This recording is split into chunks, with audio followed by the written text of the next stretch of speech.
Hello friends, welcome to health tips by doctor Manish. आज हम बात करेंगे एक बहुत ही इम्पॉर्टेंट टॉपिक और कॉमन टॉपिक के बारे में, जो कि है पेंक्रियास की दर्द। इस कंडीशन को हम पेंक्रेटाइटिस भी बोलते हैं। पेंक्रेटाइटिस एक ऐसी कंडीशन है जिसमें कि हमारे पेंक्रियाज में सोजिश हो जाती है और इसकी वजह से हमारे पेट में दर्द हो सकती है या दूसरी तरह की कॉम्प्लिकेशंस भी बन सकती हैं। एक अनुमान के मुताबिक हर साल भारत में कम से कम 10 लाख लोगों को पेंक्रेटाइटिस की शिकायत होती है। वैसे तो ज़्यादातर पेशेंट्स में पेंक्रेटाइटिस माइल्ड होता है, लेकिन अगर ये मॉडरेट या सीवियर हो तो इसकी वजह से पेशेंट्स में काफ़ी कॉम्प्लिकेशंस हो सकती हैं या कई बार पेशेंट की डेथ भी हो सकती है। तो आज इस वीडियो में मैं आपको बताऊंगा कि पेंक्रेटाइटिस की दर्द के क्या लक्षण होते हैं, पेंक्रेटाइटिस की दर्द किन कारणों की वजह से हो सकती है, ऐसे कौन से लोग हैं जिनमें पेंक्रेटाइटिस की दर्द ज़्यादा होती है, पेंक्रेटाइटिस की वजह से क्या क्या कॉम्प्लिकेशंस हो सकती हैं या इस कंडीशन में किस तरह का ट्रीटमेंट किया जाता है। पेंक्रेटाइटिस की जो दर्द है ये आदमियों में औरतों के मुकाबले में ज़्यादा होती है। ज़्यादातर ये दर्द यंग लोगों में देखी जाती है जिनकी उम्र 35 से लेके 50 साल के बीच में होती है। पेट की बाकी दर्दों के विपरीत ये दर्द कुछ दिनों तक रह सकती है या कुछ हफ्तों तक भी रह सकती है। अब मैं आपको बताऊंगा कि पेंक्रेटाइटिस के दर्द के क्या लक्षण होते हैं, ताकि कभी आपको इस तरह के लक्षण दिखाई दें तो आप इमीडिएटली पेंक्रेटाइटिस का इलाज करा सकें। पेंक्रेटाइटिस की दर्द ज़्यादातर हमारे पेट में ऊपर की तरफ को होती है। कुछ पेशेंट्स में ये दर्द धीरे धीरे बढ़ सकती है, लेकिन ये दर्द एकदम से भी हो सकती है। ज़्यादातर पेशेंट्स में ये दर्द हमारे पीठ की तरफ को जाती है। ये दर्द हल्की और लगातार भी हो सकती है, लेकिन कई पेशेंट्स में इसमें बहुत तेज़ दर्द भी हो सकती है। इस दर्द में हमें उबकाई आ सकती है, हमें उल्टियाँ हो सकती हैं, हमारे लेटने से ये दर्द बढ़ सकती है और अगर हम झुककर आगे की तरफ को बैठते हैं तो ये दर्द इससे कम हो जाती है। इस दर्द में पेन किलर की दवाइयाँ या गैस्ट्रिक की मेडिसिन से कोई रिलीफ नहीं मिलता। इस दर्द में जब हम पेट को टच करते हैं तो दर्द बढ़ सकती है और पेशेंट के पेट में फुलावट भी आ सकती है। पेशेंट को बुखार आ सकता है, उसे ठंड लग सकती है, उसकी धड़कन बढ़ सकती है या पेशेंट को सांस लेने में भी दिक्कत हो सकती है। ऐसा देखा गया है कि जिन लोगों को ये दर्द होती है उन्हें गैस पास करने में या लैट्रिन पास करने में दिक्कत होती है। जब ऐसे पेशेंट्स कुछ खाते हैं तो उनकी ये दर्द बढ़ सकती है। ये दर्द उन लोगों में ज़्यादा होती है जिनमें पहले से ही स्टोन की हिस्ट्री रही हो या वो लोग जो ज़्यादा अल्कोहल लेते हैं। तो अगर आप में ये हिस्ट्री है और इस तरह की दर्द हो रही है तो ये पेंक्रेटाइटिस की ही दर्द है। जिन लोगों को पेंक्रेटाइटिस की दर्द होती है वो देखने में ही सिक लगते हैं और वो बहुत ही एंग्शियस दिखाई देते हैं। ये पेंक्रेटाइटिस की दर्द के कुछ लक्षण थे। अगर आपको ये लक्षण दिखाई देते हैं तो इमीडिएटली आप डॉक्टर के पास जाएं और पेंक्रेटाइटिस का उपचार कराएं। अब मैं आपको बताऊंगा कि पेंक्रेटाइटिस होने के क्या कारण होते हैं। पेंक्रेटाइटिस होने का सबसे बड़ा कारण है हमारे गॉल ब्लैडर में स्टोन्स की शिकायत का होना। जिन लोगों को गॉल ब्लैडर में पथरियां होती हैं उनमें बहुत कॉमनली पेंक्रेटाइटिस की दर्द हो सकती है। जो दूसरा बड़ा कारण है वो है ज़्यादा मात्रा में अल्कोहल का लेना। इसके अलावा कुछ मेडिसिन्स भी होती हैं जो पेंक्रेटाइटिस की दर्द को कर सकती हैं, जैसे कि कुछ बीपी की मेडिसिन्स जिनमें थायराइड, फुरोसेमाइड, इसके अलावा एपिलेप्सी की मेडिसिन जैसे कि बेल्प्रोइक एसिड, इसके अलावा कुछ अलग दवाइयाँ जैसे कि एज़ाथायोप्रिन, टेट्रासाइक्लिन, या कुछ लेडीज़ जो एस्ट्रोजेंस लेती हैं उनमें भी इन दवाइयों की वजह से पेंक्रेटाइटिस हो सकता है। पेट के कुछ वायरल इन्फेक्शन या पैरासिटिक इन्फेक्शंस की वजह से भी पेंक्रेटाइटिस हो सकता है। कई बार पेंक्रियास के कैंसर की वजह से या पेट में किसी तरह की इंजरी की वजह से भी पेंक्रेटाइटिस का अटैक आ सकता है। किन तरह के लोगों में पेंक्रेटाइटिस की दर्द ज़्यादा देखने को मिलती है? जैसे कि मैंने पहले बताया, आदमियों में ये दर्द औरतों के मुकाबले में ज़्यादा होती है। वो लोग जिनकी फैमिली में पेंक्रेटाइटिस की हिस्ट्री रही है उनमें भी पेंक्रेटाइटिस की दर्द होने के चांसेस ज़्यादा रहते हैं। वो लोग जिन्हें पहले गॉल ब्लैडर में स्टोन्स की हिस्ट्री रही है या उनकी फैमिली में गॉल ब्लैडर में स्टोन्स की हिस्ट्री रही है, उनमें भी पैंक्रियाटाइटिस की दर्द ज़्यादा देखने को मिलती है। वो लोग जिनमें कुछ तरह की बीमारियां हैं, जैसे कि डायबिटीज़ का होना, कोलेस्ट्रॉल का बढ़ना, जिसमें कि अगर उनका ट्राइग्लिसराइड बढ़ा हुआ है तब उनमें भी पैंक्रियाटाइटिस की शिकायत ज़्यादा देखने को मिलती है।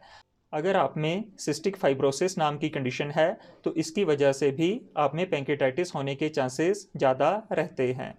अगर आप ओबीज़ हैं, मतलब आप में मोटापा है, आप रेगुलर या हैवी ड्रिंकिंग करते हैं या रेगुलर स्मोकिंग करते हैं, तो ऐसे लोगों में भी पैंक्रियाटाइटिस के अटैक आने के चांसेस ज़्यादा रहते हैं। ज़्यादातर लोग अपनी पैंक्रियाटाइटिस की दर्द को इग्नोर करते हैं। वो इसे गैस्ट्रिक की ही दर्द समझते रहते हैं और ऐसे उपाय करते रहते हैं जिससे कि उनका इसमें काफ़ी टाइम वेस्ट हो जाता है।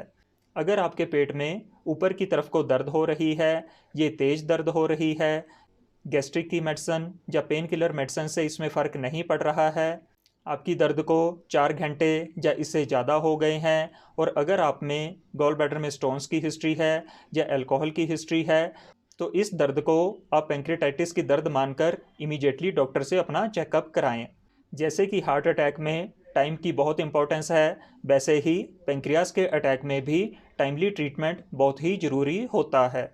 अगर आप अपना ट्रीटमेंट किन्हीं कारणों की वजह से लेट करते हैं तो आपके पैंक्रियाज में सोजिश बढ़ सकती है, पैंक्रियाज के डैमेज होने के चांसेस ज़्यादा होते हैं, आपके सिम्टम्स को रिजॉल्व करने में उतना ज़्यादा टाइम लगता है, आपको ज़्यादा लंबे समय तक हॉस्पिटलाइज होना पड़ता है, आप सब में पैंक्रियाटाइटिस की कॉम्प्लिकेशंस होने के चांसेस भी ज़्यादा हो सकते हैं। तो कभी भी आपको इस तरह के सिम्टम्स मिलते हैं तो इमीडिएटली इसमें आप अपना ट्रीटमेंट कराएं। अब मैं आपको बताऊंगा कि पैंक्रियाटाइटिस में आपके शरीर में क्या क्या कॉम्प्लिकेशंस हो सकती हैं। जो सबसे बड़ी और सबसे पहली कॉम्प्लिकेशन है वो है डिहाइड्रेशन का होना। पैंक्रियाटाइटिस में हमारे शरीर में फ्लूइड्स की बहुत ज़्यादा कमी हो जाती है और इस कमी की वजह से कई तरह की कॉम्प्लिकेशंस हो सकती हैं। पैंक्रियाटाइटिस में ब्लीडिंग होने के चांसेस बढ़ सकते हैं, पैंक्रियाज में इन्फेक्शन होने के चांसेस बढ़ सकते हैं, पैंक्रियाज में सोजिश की वजह से हमारा बाइल डक्ट या पैंक्रियाटिक डक्ट नैरो हो जाता है या इसमें ब्लॉकेज हो सकती है, जिससे कि पैंक्रियाज की सिक्रीशंस हमारी आंतों में नहीं पहुंच पाती। पैंक्रियाज के डक्ट में लीकेज हो सकती है, पैंक्रियाज में सिस्ट बन सकता है, पैंक्रियाटाइटिस हमारे पैंक्रियाज को डैमेज कर सकता है, जिससे कि पैंक्रियाज का फंक्शन कम हो जाता है। सीवियर पैंक्रियाटाइटिस में हमारा हार्ट, लंग या किडनी फेल भी हो सकती है, जिसकी वजह से पेशेंट की डेथ भी हो सकती है। अगर पेशेंट्स को पैंक्रियाज के बार बार अटैक आते हैं तो इसकी वजह से उन्हें क्रॉनिक पैंक्रियाटाइटिस हो सकता है, जिसमें कि पैंक्रियाज का फंक्शन काफ़ी हद तक कम हो जाता है। इसमें पेशेंट्स को माल न्यूट्रिशन के साइन आ सकते हैं या पेशेंट्स को डायबिटीज़ भी हो सकती है। तो फ्रेंड्स, अगर आपको पैंक्रियाटाइटिस होने का हल्का सा भी डाउट है तो इमीडिएटली आप हॉस्पिटल जाएं और इसके लिए अपना चेकअप कराएं। ट्रीटमेंट में जो सबसे ज़रूरी पार्ट है वो है कि जिन पेशेंट्स को पैंक्रियाटाइटिस सस्पेक्ट होता है उन्हें इमीडिएटली आईवी फ्लूइड्स या ड्रिप लगाया जाता है, ताकि उनकी डिहाइड्रेशन कम हो सके और पैंक्रियाज में ब्लड की सर्कुलेशन बनी रहे। पैंक्रियाटाइटिस में ज़्यादातर जो कॉम्प्लिकेशंस देखी जाती हैं वो डिहाइड्रेशन की वजह से ही होती हैं, तो ऐसे पेशेंट्स में ड्रिप का लगाना बहुत ही ज़रूरी रहता है। कई बार पेशेंट्स डॉक्टर की सलाह नहीं मानते, वो डॉक्टर्स को बोलते हैं डॉक्टर साहब हमें आप इंजेक्शन दे दें, हम कुछ देर तक वेट कर लेंगे, अगर हमें नहीं फ़र्क पड़ा तब हम आकर अपना ट्रीटमेंट कराएंगे। तो फ्रेंड्स, इस तरह की गलती कभी भी ना करें। पैंक्रियाटाइटिस में जो ट्रीटमेंट सबसे ज़रूरी है वो है आईवी फ्लूइड्स। अगर आप अपना ट्रीटमेंट डिले करते हैं तो पैंक्रियाज को नुकसान होने के चांसेस बढ़ जाते हैं और आप में कई तरह की कॉम्प्लिकेशंस हो सकती हैं। अगर आप में ये पैंक्रियाटाइटिस नहीं भी है, लेकिन अगर आपकी दर्द 4 घंटे या इससे ज़्यादा से है, तब भी ऐसी दर्द को मैनेज करने के लिए ड्रिप का लगाना काफ़ी ज़रूरी रहता है। इसके अलावा जब ऐसे पेशेंट्स को हॉस्पिटल में ड्रिप लगाया जाता है तब डॉक्टर को ऐसे पेशेंट्स को ऑब्जर्व करने के लिए एक्स्ट्रा टाइम मिल जाता है, जिससे कि उनका डायग्नोसिस ज़्यादा अच्छे ढंग से बन सकता है। तो ऐसे पेशेंट्स को हॉस्पिटल में हमेशा ऑब्जर्वेशन रिक्वायर्ड रहता है ताकि उनका प्रॉपर डायग्नोसिस बन सके। अब मैं आपको बताऊंगा कि अगर आपको पैंक्रियाटाइटिस है तो आपको खाने पीने में किन चीज़ों का ध्यान देना चाहिए। जब भी किसी को पैंक्रेटाइटिस होता है तो उसमें सबसे पहले पेशेंट्स को मुंह से कुछ भी नहीं दिया जाता। पेशेंट्स को खाली पेट रखा जाता है ताकि उनके पेट को आराम मिल सके, और साथ ही पेशेंट को ड्रिप स्टार्ट किया जाता है। जब कुछ घंटों के बाद पेशेंट की दर्द कम हो जाती है, उबकाई आना या उल्टियों का होना रुक जाता है, या जब पेशेंट्स गैस पास करना शुरू कर देते हैं, इस समय डॉक्टर उन्हें बिल्कुल लाइट डाइट देते हैं, जैसे कि ओआरएस से स्टार्ट करते हैं, फिर पेशेंट को सूप या दाल दे सकते हैं। जब पेशेंट्स ऐसी लिक्विड डाइट टॉलरेट करते हैं तब उन्हें हल्की और पतली खिचड़ी दी जाती है।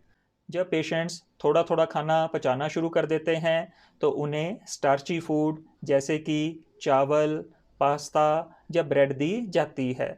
उसके बाद पेशेंट की डाइट में इजी से डाइजेस्ट होने वाले प्रोटीन ऐड किए जाते हैं, जैसे कि beans, eggs, low fat milk products, या इसके अलावा पेशेंट्स को स्किनलेस चिकन वगैरह भी दिया जा सकता है।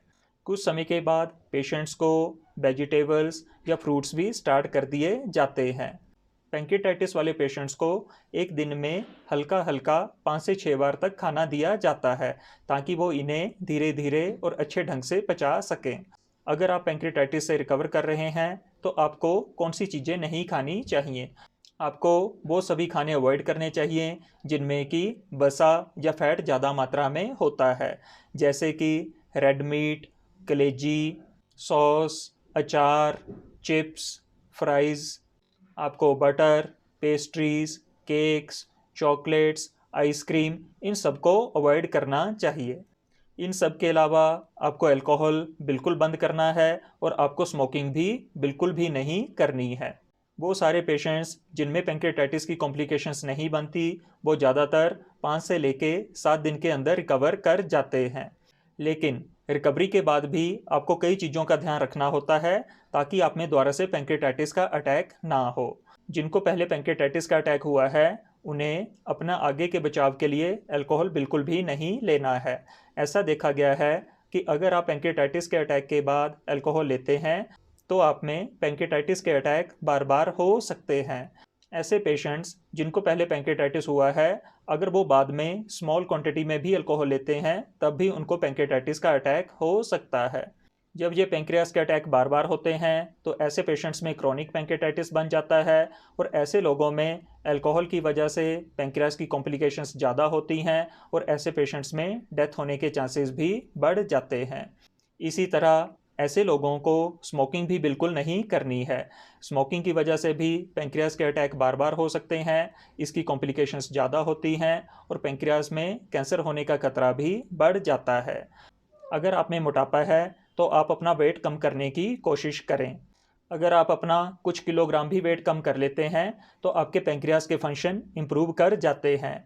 इसके अलावा जब आप अपना वेट कम करते हैं तो आप में गॉलस्टोन होने के चांसेस भी कम हो जाते हैं और डायबिटीज़ भी कम हो जाती है, जो कि पैंक्रेटाइटिस के लिए बड़े रिस्क फैक्टर्स हैं। तो वेट कम करने से आपको बहुत बेनिफिट मिलता है। ये पैंक्रेटाइटिस के लिए कुछ ज़रूरी इन्फॉर्मेशन थी। इसमें सबसे ज़रूरी ये है कि कभी भी आपको ऐसे लक्षण आते हैं आप इमीडिएटली हॉस्पिटल जाएं, आप अपना टाइम वेस्ट ना करें और इमीडिएटली इसका ट्रीटमेंट स्टार्ट कराएं।